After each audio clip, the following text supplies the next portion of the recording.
የአላህ አንበሳ ዓሊ ኢብኑ አቢ ጣሊብ ከእናታችን ኸዲጃ ቀጥሎ የኢስላም ጥሪ በታዳጊ ልጅ ልብ ውስጥ ድንቅ ረዳት አገኘ። ይህ ልጅ ባለሀብት ወይም ዝነኛ መሪ አልነበረም። ገና በ10 ዓመቱ የአንበሳ ልብ የታደለው ዓሊ ኢብኑ አቢ ጣሊብ ነበር።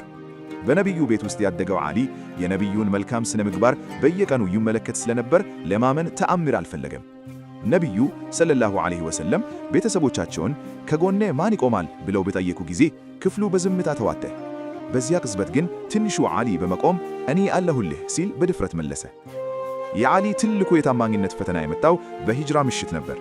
ነፍሰ ገዳዮች የነቢዩን ቤት በከበቡበት ወቅት ዓሊ ከመሸሽ ይልቅ የማይታሰበውን አደረገ።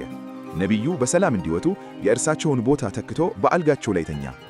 ሕይወቱን ለኢስላም አሳልፎ ሰጠ። ዓሊ በጦር ሜዳ የማይበገር ጀግና ነበር። በበድር በኡሁድና በኸንደቅ ጦርነቶች የጠላት ጀግኖችን በመርታት የድል አርማ ሆነ።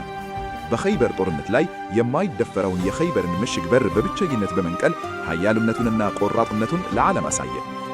ነቢዩ ሰለላሁ ዐለይሂ ወሰለም እኔ የእውቀት ከተማ ነኝ፣ ዓሊ ደግሞ በሯ ነው በማለት ስለ ዓሊ ጥልቅ ምሁርነት መስክረዋል። ከዑስማን ረዲየላሁ ዐንሁ ሕልፈት በኋላ አራተኛው ቅን ኸሊፋ በመሆን ተመርጦ ኡማውን በታላቅ ፍትሕና ጥበብ መራ።